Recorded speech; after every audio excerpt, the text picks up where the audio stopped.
1절 말씀에 보면 내가 전심으로 여호와께 감사하며 주의 모든 기이한 일들을 전하리이다. 2절 같이요. 시작.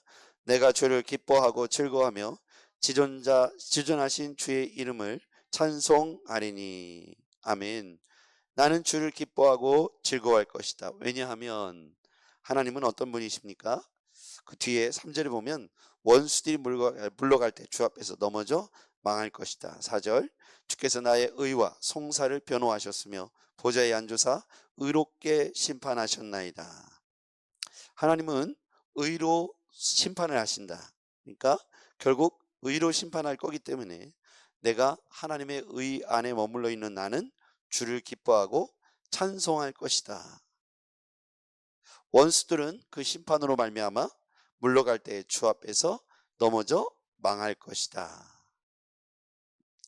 5절 이방 나라들을 책망하시고 악인들을 멸하시며 이름을 영원히 지으셨나이다. 그러니까 이방 나라들을 책망하시고 악인들을 멸하시며 그것을 바라보고 있는 하나님의 백성들은 기뻐하고 즐거워할 것이다.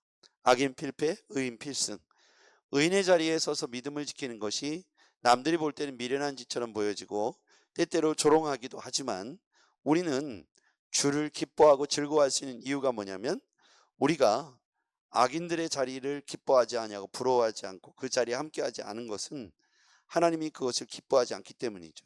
그래서 여기서 보면 이방 나라들을 책망하시고 악인들을 멸하시며 그들의 이름을 영원히 지우셨나이다. 6절 원수가 끊어져 영원히 멸망하였사오니 주께서 무너뜨린 성읍들을 기억할 수 없나이다. 원수는 멸망하게 될 것이다.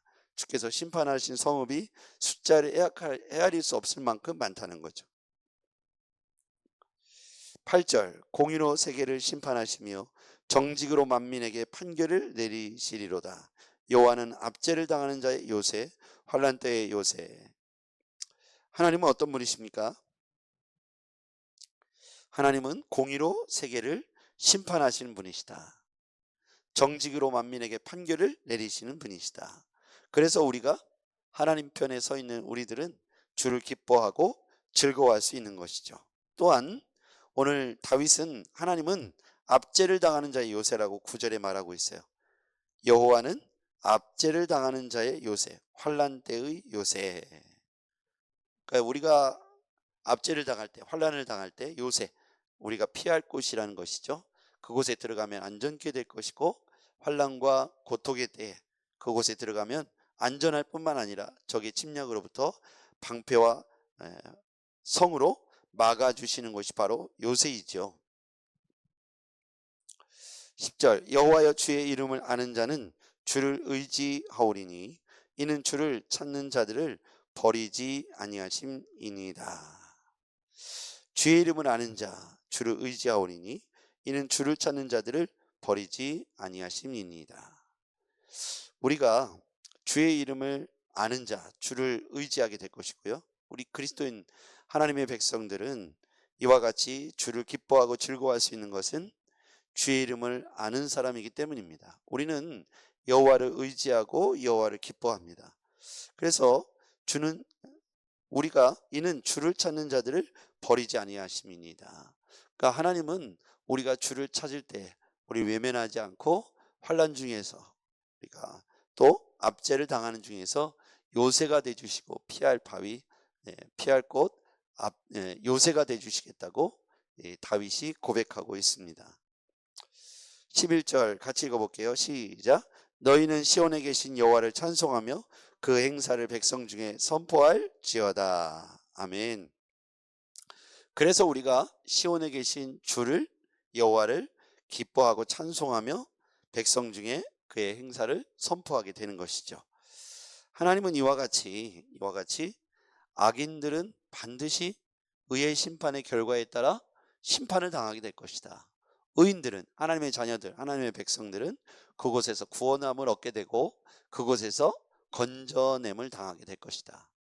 그래서 우리는 고난과 환난 때에 우리의 요새가 되신 하나님을 의지하고 의의 자리를 떠나지 않으며 의의 자리를 지키며 악인들의 삶의 태도를 배우지 않고 따라가지 않고 악인들의 자리에 함께 동행하지 않는 것으로 우리는 승리의 하나님의 백성들이라고 나중에 칭찬을 얻게 될 것입니다. 나는 주를 기뻐하고 즐거워할 것이다. 2절에 나왔던 이 고백을 여러분 끝까지 기억하길 바랍니다. 왜냐하면 하나님은 의로우신 재판장이기 때문입니다. 결국 악인은 멸망을 당할 것이고 원수는 끊어지게 될 것이며 이방 나라들도 그와 같이 심판을 받게 될 것이죠. 하나님은 만민에게 심판을 베푸시는 주시다. 8절에 보니까 공의로 세계를 심판하시며 정직으로 만민에게 판결을 내리시리로다. 하나님은 그런 분이세요. 그래서 의를 행하는 자들에게는 의의 상급을 줄 것이지만 악을 따르는 자들은 결코 멸망하게 될 것이다. 자, 그 다음에 15절로 가볼게요. 이방 나라들은 자기가 판 웅덩이에 빠지며 자기가 숨긴 그물에 자기 발이 걸렸더라. 이방 나라들은 자기가 판 웅덩이에 빠진대요. 자, 그 다음에요. 16절 같이요. 시작. 여호와께서 자기를 알게 하사 심판을 행하셨으며 악인은 자기 손으로 행한 일에 스스로 얽혔도다. 자, 이방 나라들은 자기가 판 웅덩이에 빠지고 자기가 숨긴 그물에 발이 걸려요. 악인은요, 자기가 손으로 행한 일에 스스로 얽혔도다. 17절. 악인들이 스올로 돌아가며 하나님을 잃어버린 모든 이방 나라들이 그리하리로다. 궁핍한 자가 항상 잊어버림을 당하지 아니하며 가난한 자들이 영원히 실망하지 아니하리로다. 하나님은 바로 이와 같이 연약한 자의 편에 서시며 오늘 악인들을 절대로 그냥 외면하지 않으시고 반드시 심판하셔서 그 악의 대가를 스스로 치를 수 있도록 하신다. 이방 나라들은 자기가 판 웅덩이에 스스로 빠지고 자기가 숨긴 그물에 스스로 발이 걸려요. 악인들은 자기가 손으로 하는 일에 스스로 얽혔다.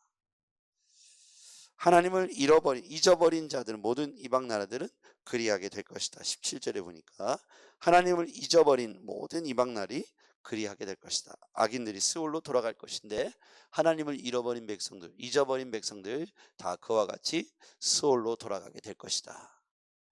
참 무서운 말씀이에요. 그렇죠? 하나님을 잊어버린 것이 무엇을 의미할까? 하나님을 모른다고 하나님이 없는 것처럼 자신이 주인되고 자신이 왕노릇하며 살아가는 모든 사람이죠. 거기에 보면 이방 나라 악인이라고 표현되어 있는데 이들에 대한 심판이 결코 가볍지 않습니다. 그래서 오늘 18절에 보니까 궁핍한 자가 항상 잊어버림을 당하지 않을 것이고 가난한 자들 영원히 실망하지 않을 것이다. 하나님은 이 약한 자들, 의를 따라 살며 약한 자들, 그들의 눈물과 탄원과 그들의 탄식을 잊지 않으실 것이다. 자, 오늘 말씀을 우리가 종합해 보면요, 하나님은 우리가 하나님을 기뻐하고 즐거워하며 찬송할 수 있는 이유는 하나님이 의의 재판장이신데 악인들은 결코 이 악의 결과로 말미암아 용서함 받지 못하고 멸망하게 될 것이다. 악인 필패, 의인 필승입니다. 오늘 이것들을 기억해 주고 계신 것이죠. 그래서 하나님을 잊어버리지 않는 가난한 자, 압제당하는 자, 궁핍한 자, 오늘 우리가 바로 그와 같은 사람들이죠. 그래서 하나님을 잊어버리지 않는 자들, 하나님께서 그들을 잊혀진 존재로 버려두지 않을 것이다. 오늘 우리에게 힘을 주시는 말씀이죠. 우리가 끝까지 의를 행해야 할 분명한 이유가 바로 이 말씀 때문입니다. 기도하겠습니다.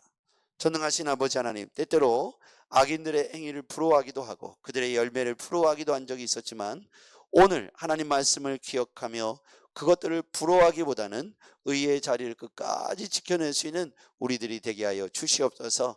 예수님의 이름으로 기도합나이다. 아멘.